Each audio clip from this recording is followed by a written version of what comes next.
Thanks for joining me for another episode of the Field Quiver Outdoors podcast. I'm your host, Jody Thibodeau, and it's my goal with this and every episode to help you fill your quiver with God and the great outdoors. If you're not already following the show on whatever podcast streaming service you use, do me a favor, go ahead and follow us and turn the notifications on so that you get alerts whenever new episodes drop. And also, if you haven't already, do me another favor and leave us a good review and rating. That will help the show get out, get some more traction, get more listeners, and hopefully get the word out more about the show and cause more people to hear the good news about the gospel, which I do enjoy sharing here on the show, not just on our normal episodes, but especially on our in-between week episodes with our Think About It devotional series. Speaking of the Think About It devotional series, I have some exciting news.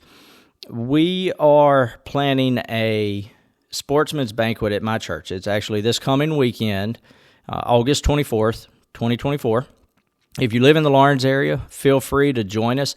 We have less than 50 tickets left as of my recording this. Now, as I don't know how many we'll have once this episode drops. We might already be out. Don't know. Just check it out. There will be a link in the show notes until that event is over with. Once the event is over, I'll probably go in and remove that from the show notes.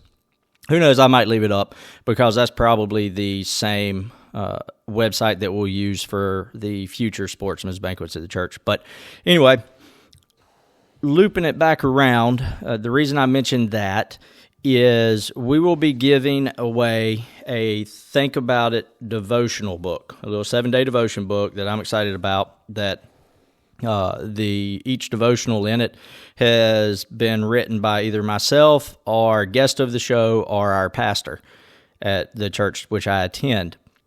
And everyone who attends that will get one.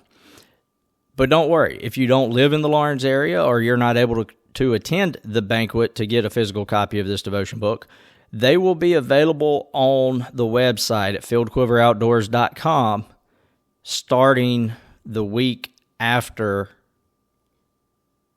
the banquet. Now, they are free. I'm not selling these. It will be a free PDF download if you are interested. If you like the book and would like to have physical copies to give away at any events that you have, then reach out to me at jody@fieldquiveroutdoors.com, and we'll see what we can do for you. If I do get to the point where I'm selling them for that purpose, it will be an at-cost basis. There's not going to be any profit off of these little 7-day devotion books. It's to help get the gospel out to folks that need to hear it, and those that already know it but need some reassurance. It's focused on everybody. There's something for everybody in these devotions. Outside of that, I'm going to go ahead and give a little plug for next week's Think About It episode, which will be in the devotional book. But if you recall, I interviewed the guys from the Faith and Fishing podcast a while back, and Cam has already gotten me a devotion that he wrote, and that's actually what next week's Think About It episode will be. So make sure, again, if you're not already, follow the show and turn your notifications on so that you'll be alerted as soon as that episode and subsequent episodes drop. For this episode, it's going to be a short and sweet episode just because I have had such a time trying to find the time to sit down and record this between taking the kids to stuff, doing stuff with family, trying to get things accomplished around the house on the days that we're not being blessed with the rain that we've needed so badly this summer here in South Carolina. But and also the planning of the sportsman's banquet. You'll notice that there's been a gap in time since the last episode dropped, but I wanted to go ahead and get this one done.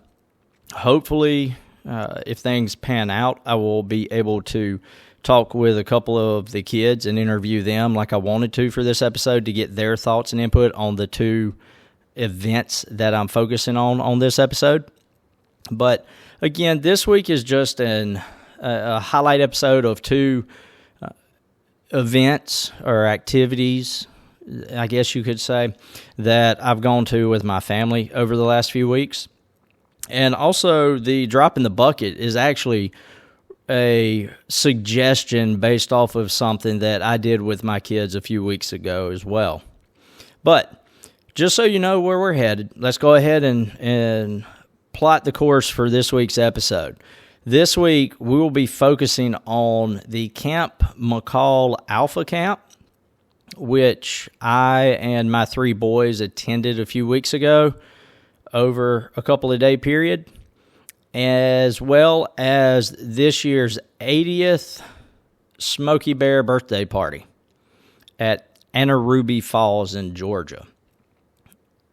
That part might sound like a deja vu to folks who have been keeping up with the show, but last year we did go to the Smokey Bear birthday party, and I did do a review episode on that. However, last year we went to the one at the Cradle of Forestry in America in North Carolina. And this year we decided to try a different location and just check it out, just to go somewhere different. And Anaruby Falls, I'll discuss a little bit more about that when I get to that point of the show. But they are tied in with the same organization that manages and operates the Cradle of Forestry in America. But those are the two topics for this week's episode. And now that you know where we're headed, let's go ahead and hit the trail. So on this episode, I'm going to go ahead and start out talking about the Camp McCall Alpha Camp. Now, Camp McCall is a camp that is affiliated with the South Carolina Baptist Convention, which I grew up in, and Camp McCall is the camp that I went to every summer as a boy, and this was the third year that I got to attend the younger camp, which requires chaperones for the younger boys, with my sons. And I think I have 2 more years that I'll be able to go with them, or at least with my youngest. My older boys graduate next year, where they have the option of either attending the week-long camp by themselves, or they could also go to the shorter camp that requires a chaperone to be in attendance for a 3-day camp as well. But this is the first year that I have ever attended what they refer to as the Alpha Camp. And I'm not going to go into a lot of detail about Camp McCall itself and its history. We're going to save that for another episode. I talked with a couple of the folks that oversee the camp and its programs, and we're going to have them on here later this fall and do an interview with them about the camp. And that's when we'll really dive into what the camp is all about, why it exists, its history, things like that. So if you have any questions or curiosities about Camp McCall in Sunset, South Carolina, reach out to me. Shoot me an email, jody@fieldquiveroutdoors.com, and I will go ahead and add it to my list of questions for those guys whenever we do have them on the show here in the next couple of months, hopefully. But Alpha Camp. This year, our church took 7 boys and the chaperones, a mix of parents, grandparents, and we originally did not plan to go to the Alpha Camp. We planned to go to what's referred to as the Lad and Dad Camp. Now, if you're not familiar with the Southern Baptist Convention and its programs, the Royal Ambassador Program, which we always refer to as the RAs for short, is focused on boys in grades 1 through 6. And at the different grade levels, they are referred to as different groups. Kind of think Boy Scouts. You have your Cub Scouts, Boy Scouts. I don't know beyond that because I never did Boy Scouts and don't really keep up with Boy Scouts based on the direction they've headed over the last several years. But it is organized and oversight is provided by the WMU, which stands for Women's Missionary Union.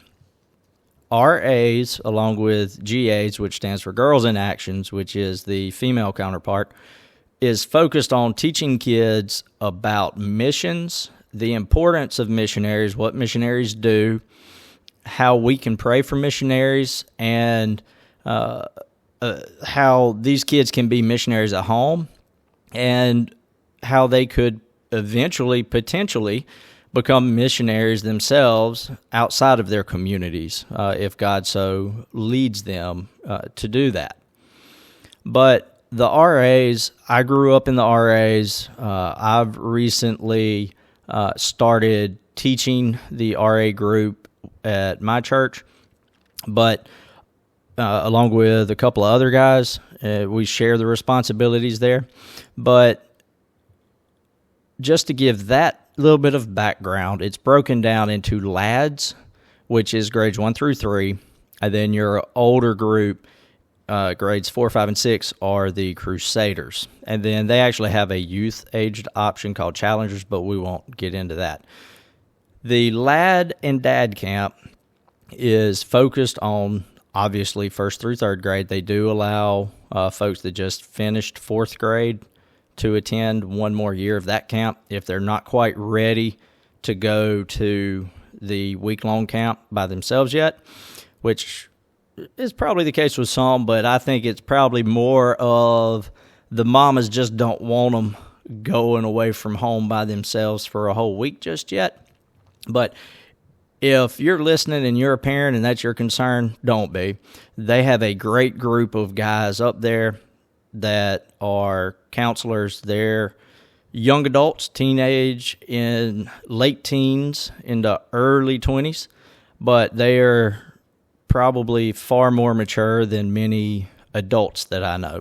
And the guys that run the camp, the adults that are there all year, do an excellent job of keeping everything in line and sensible and focused on God. But again, we'll talk about all that in another episode. So let me get back, quit chasing squirrels, and get back to the topic at hand. The Lad and Dad Camp is almost identical to the Alpha Camp, which we went to, but the Alpha Camp allows older campers to go. And the cool thing about it that I really liked personally is that in addition to having the activities that the cabins do together as a cabin, there were, 3 activities I believe that we did over the course of the 3-day camp, which you also do with the Lad and Dad Camp. But the Alpha Camp has a large block of free time, about a 3-hour block for free day, where they have a lot of the activities open for the kids to do, which is really great because the boys will vote as a cabin on what activities they want to do as a cabin for their 3 activities. However, because not everybody wants to do the exact same things, there could be some activities that your cabin does not get to do. Some of those are open during the free time, which was really awesome because we try to get there as soon as registration opens every year because there's free time from the time registration opens to when camp technically starts, which is lunchtime. The things that I'm referring to specifically in terms of activity are zip line. There's the zip line. There's a giant swing that swings out over the lake. The swimming area at Lake Chilliwater is open, and several other things that they can just do and hang out and have a good time. With the free day activity, one of the things that a lot of the boys enjoy doing is the hike to Little Waterfall. And it is a incredibly short hike. I don't even know that it's a quarter of a mile. I'll have to take my Garmin with me next year and actually measure to see how far the hike is. But it's a very, very short hike to a small waterfall. But it is big enough that the kids can actually walk through the waterfall and stand behind the water, which is a cool experience for a lot of these kids because it's the only time they will ever get to experience anything like that. Now, with the free time, they actually had 3 opportunities for people to go on that hike. Now, the Little Waterfall, if you did it during the free time, you had to do it as a group led by one of the counselors, and it left every hour on the hour during free time, pretty much. So, after we went, we weren't sure about the Alpha Camp just because we knew that there were going to be older kids there, and part of that so that older siblings could go with the younger siblings as well. Maybe the family's going to be on vacation during all the Crusader camps.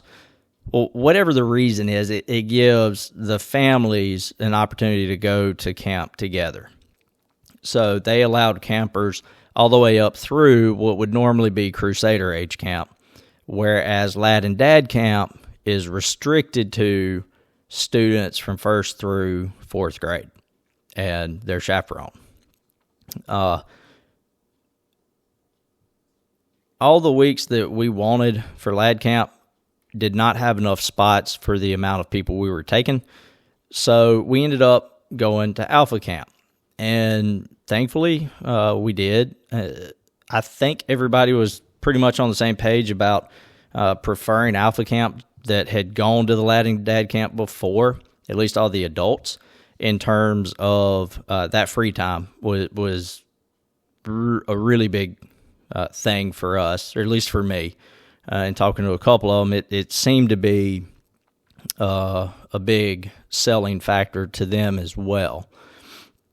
But the camp itself this year, the theme for camp, and this was for all of the camps, not just the Alpha camps, but it was counterculture. And the focus verse was Romans 12:2. And I won't go real deep into that, but they always have a camp missionary and a camp pastor each week. And it just so happened that the camp missionary this week that we attended is newly employed at Charleston Southern, which it was pretty cool getting to talk to him after one of the morning devotions since I graduated from Charleston Southern. But that's another thing about the Lad and Dad camp and the Alpha camps is for any of you who are listening, if you attend the Lad and Dad camp and you're one of the chaperones, get up the 30 minutes earlier than everybody else and go to the devotion that they have. It was encouraging having the other men there providing their inputs. But it was also really cool to see these teenagers, the staffers, that were not engaged in any of their responsibilities during that time. They actually showed up, a couple of them, and didn't just sit there and listen, but they were active participants in the conversation as well, which was very powerful to see that with these young guys. Now, our experience with the camp was an overall good one, overall positive, kind of like it always has been every time I've ever attended McCall. But the one downside to it this year was the couple of storms that came through. Now, we were fortunate because they were calling for rain all day long the first day we were there. And we were lucky and we didn't have that happen to us. We did have a really heavy downpour right when we were having to walk to the missions building for the first session on missions. But that was it for that day. And so we got soaked getting to the missions building, but that was it for that day. And then again, we had another shower the next day, but the timing of it worked out where we weren't directly affected and it didn't necessarily have a negative impact on any of the activities for the day. All in all, Alpha Camp, I know for me personally, that's my personal choice over the Lad and Dad Camp now. But again, it's a person to person, depending on what your preferences are. But I'm not going to go into any more detail about the camp, about McCall itself, because like I said earlier in the intro, that'll be the emphasis of a future episode here, hopefully in the autumn, with the guys that run the camp. But moving on from Camp McCall, we're going to go ahead and step in here with the Drop in the Bucket segment real quick. And I'm going to mention the North Carolina Wildlife Commission. I think that's what it's called. I apologize, North Carolina, if I'm saying that wrong, but I'm pretty sure it's the North Carolina Wildlife Resources Commission. So they have a program called the Mountain Heritage Trout Waters Program. And this is pretty cool. They have 7 cities that participate. And what it does is it allows folks to purchase a 3-day license to fish in specific rivers, streams, creeks in those 17 cities in North Carolina. We went to visit family, had a family get-together in Maggie Valley a few weeks ago, and my aunt told me about Jonathan Creek being within walking distance of where they live. We could take the kids, let them play in the creek, maybe fish in it. And obviously being an adult over 18, I know that if I'm going to fish with them, I'm most likely going to have a license of some sort. So I started doing some research, found out about this program, which is really cool and far cheaper for someone who is out of state. If you're only going to be in the area fishing for a couple of days in these particular cities and creeks, though, keep that in mind. So for the $10 license plus the online convenience fee, I was able to go fishing with the kids that day. Didn't catch anything. I knew they were probably going to be splashing around too much for me to actually catch anything, but didn't even take the fly rod, which I would have rather done. But with the expectation of them planning to fish, just took some ultralight spin gear and a couple of MEP spinners and had at it. We were able to see a couple of trout kind of watching our lures, but nothing took it, because every time I would see one start to follow, next thing I know, one of the kids is running through the creek.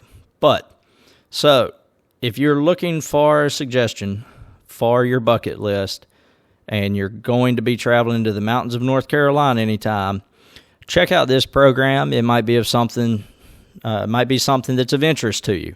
And it's really a very cheap option as well for, $15. So, that's a drop in the bucket this week. On to our last portion of the episode, which is the review of Smokey Bear's 80th birthday party at Anna Ruby Falls, which is right outside Helen, Georgia. If you're not familiar with Anna Ruby Falls, it is waterfalls there, as I just said, right outside Helen, Georgia. Helen, Georgia, if that sounds familiar to you, but you can't quite put your finger on it, It's the town that has the, I guess you'd call it Alps Village motives, faces on all the buildings. They're supposed to look like it's German. To me, when I see the buildings, it pops in my mind what I would expect to see building-wise in like an old German or Alps village, personally. Maybe that's the wrong type of architecture, but that's just what pops in my mind. So, you drive through Helen, Georgia, keep on going. I guess it depends on which way you're coming from, but go on through Helen, right outside Helen, and you will find Anaruby Falls. Now, the portion of Anaruby Falls that we went to, it's kind of odd. There is a state park, which you get to the gatehouse to access the state park and their facilities first. You'll stop there. They actually ask you where you're headed. And if you're going where we were, you'd say you're going to Anaruby Falls. You don't pay them. You go on through there, and you go to another gatehouse that's on down the road, because the actual Anaruby Falls is owned and operated by Find Outdoors. Now, Find Outdoors, those are the same folks that operate several other outdoor areas in the Southeast. And that includes where we went last year for the Smokey Bear birthday party, which is the cradle of forestry in America in the Pisgah National Forest. But this year we wanted to see a different location and try a different Smokey Bear birthday party with the kids, just to give them some variety and see what exactly the differences were. Now, Find Outdoors, you might be curious what that is. Just as an aside, Find stands for Forest Inspired Nature Discovery, and they're a 501c3 based in Pisgah, North Carolina. But they own properties and sites in North Carolina, Georgia, and Kentucky. You can go to their website. It's gofindoutdoors.org, and you can see all the places they have, all the programs and events they have. And one that I'll go ahead and mention, I should have mentioned it during the On the Radar segment, is one that's coming up this autumn at the Cradle of Forestry in America, and it is called Camping in the Old Style on October 12th. But to find out more about that, again, go to the website, gofindoutdoors.org. I might focus on that later, especially if we get to take the kids to it here in a couple of months. But Find Outdoors, they do a lot, they have a lot, and as far as Anaruby Falls itself, it's a nice facility. It's a very nice facility, and I don't really want to spend a whole lot of time talking about the property itself, but it's pretty cool when you first get there. The little gift shop welcome center area has a deck on the back overlooking the stream, and it looks like there's a fake moonshine still built onto the side of the mountain. I don't know. I should have asked what it was supposed to be, if that's actually what it was supposed to look like. But they also have a huge placard up because they do have trout stocked there. And you can't fish there, but you could actually see the trout from this elevated observation deck patio area, swimming around down below the signs that showed the 3 species that they have there, but couldn't really tell what species you were looking at in the stream because it was too far away. Outside of that, again, it's a nice facility. Cradle of Forestry had a big museum and much more indoor educational activities that are permanent displays, and as far as that goes, there was we found a little bit lacking with Anaruby Falls for the kids, but the trail going to the waterfall was very nice. It was paved. The observation deck at the falls was very nice. It was very large, and as many people as were there, it didn't feel cramped on the observation platform, as can be the case in some other locations. I'm just going to go ahead and cut it off about Anaruby Falls, the site itself there. Or actually with this, I'll stop talking about the actual property with this. If you've not yet been able to go and visit Anaruby Falls, and you're ever in the position where you have the opportunity to go there, then don't pass it up. Just go ahead and go check it out.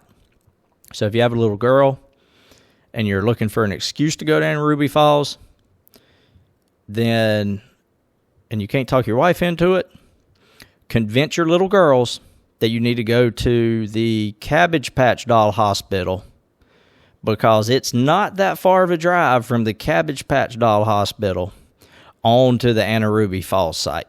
We did it in reverse. We went to Anaruby Falls, then the Cabbage Patch Doll Hospital for the kids. But if that's the sales pitch you need, and you need to get your daughters to get your wife on board, go that route. But you didn't hear that from me. Now, let's talk about the Smokey Bear birthday party at Anaruby Falls. It was a lot more crowded than the Cradle of Forestry. Some of that's possibly because it's right at Helen, Georgia, which is a major tourist town. Helen was packed out when we drove through it, first thing in the morning and in the evening. But there were a lot of people there. I really don't know how many people were there specifically for the birthday party, though, because there were not many kids there, which was kind of surprising. And the effect of more people, the impression of more people, could have also been because the property was not as large and spread out and open as it was at Cradle of Forestry last year, which that also affected what they had activity-wise that was specific to the Smokey Bear birthday party. They really didn't have a whole lot of stuff for kids. They had some pretty cool stuff. They had some fire trucks there from a local fire station that the kids could get on, look at. They also had the wildland firefighters were there with the U.S. Forestry Service with their gear and a table set up, talking to the kids about what they do, what kind of equipment they have, showing them the equipment, things like that.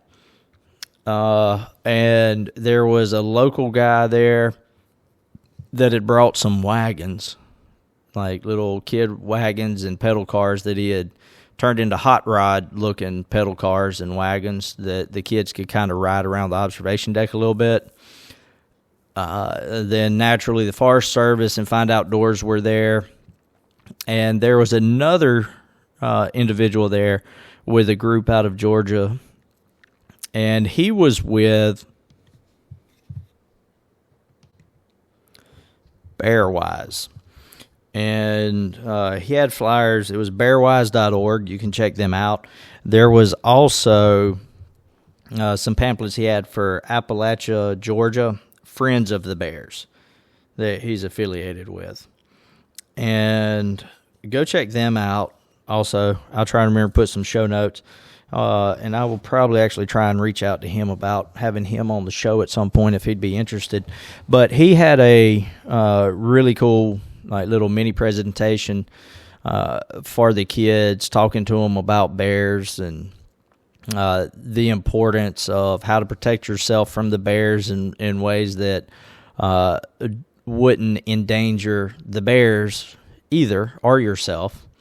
But that was really it. Now, they had a giant inflatable Smokey Bear that was blown up that they did not have at the Cradle of Forestry last year. And my parents actually went to the Cradle of Forestry event again this year, and I asked them if they had the inflatable Smokey there this year, and they said that they didn't recall seeing it. I was like, no, you would have known if the giant inflatable Smokey Bear was there, because this thing was probably 15 or more feet tall.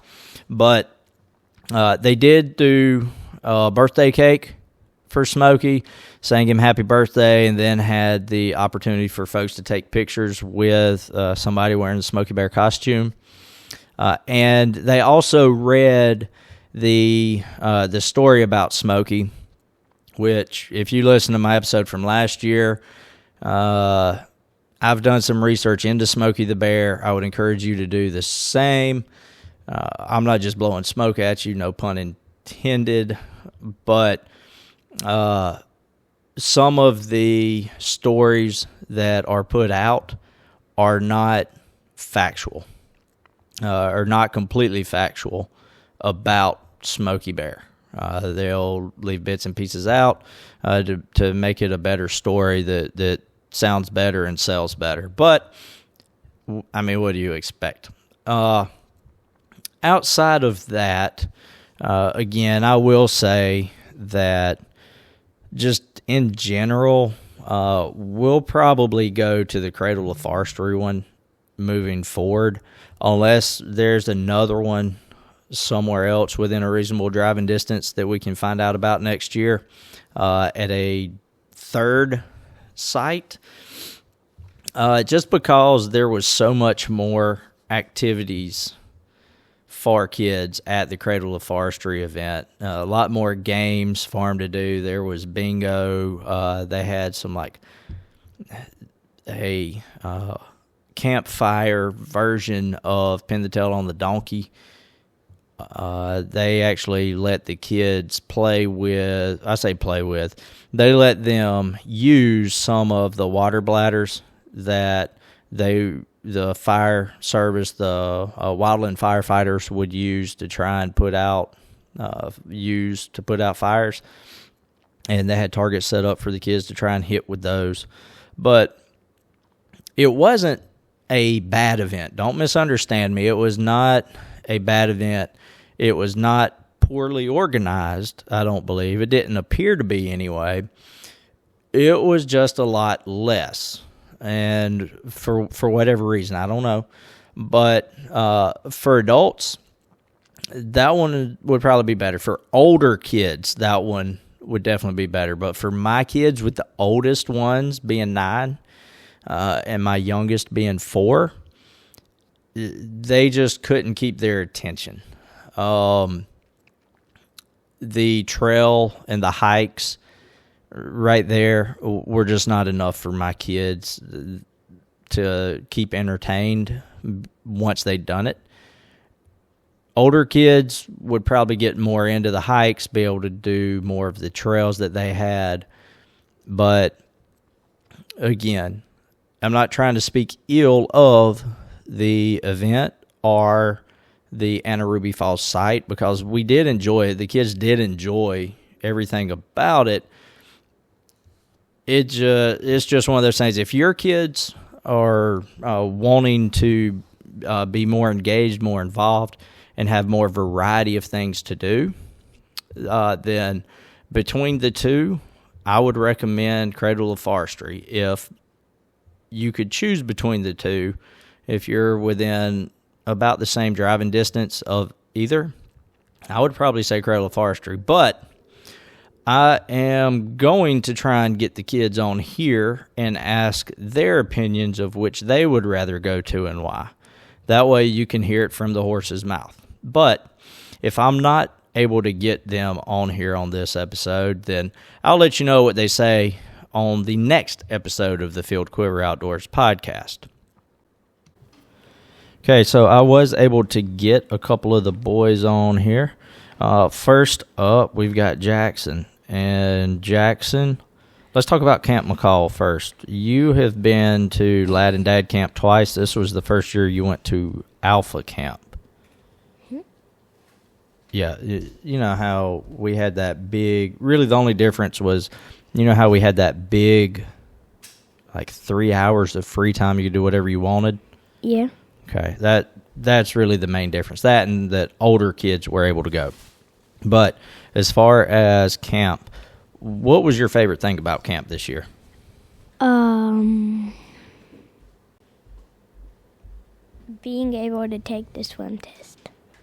Oh, that's right, because this was the first year you were old enough to do that, wasn't it? Mm-hmm. All right. And was there anything that we did at camp that you would have rather not done? Yes. What? The drain pipe. Okay.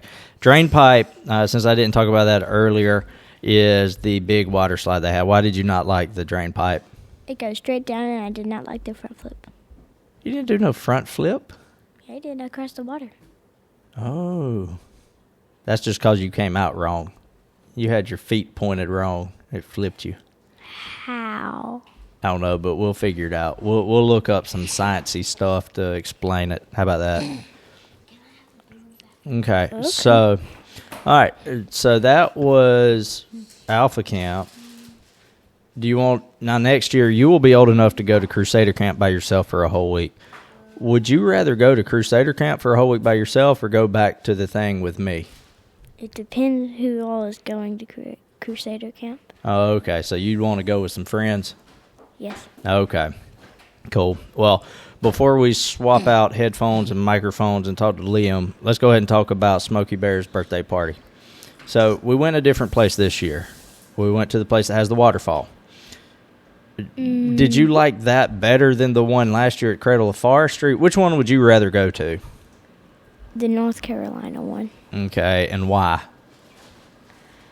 It is way funner. It was way funner. What? All right, well, Liam, you're up. Well, actually, let me ask you this first.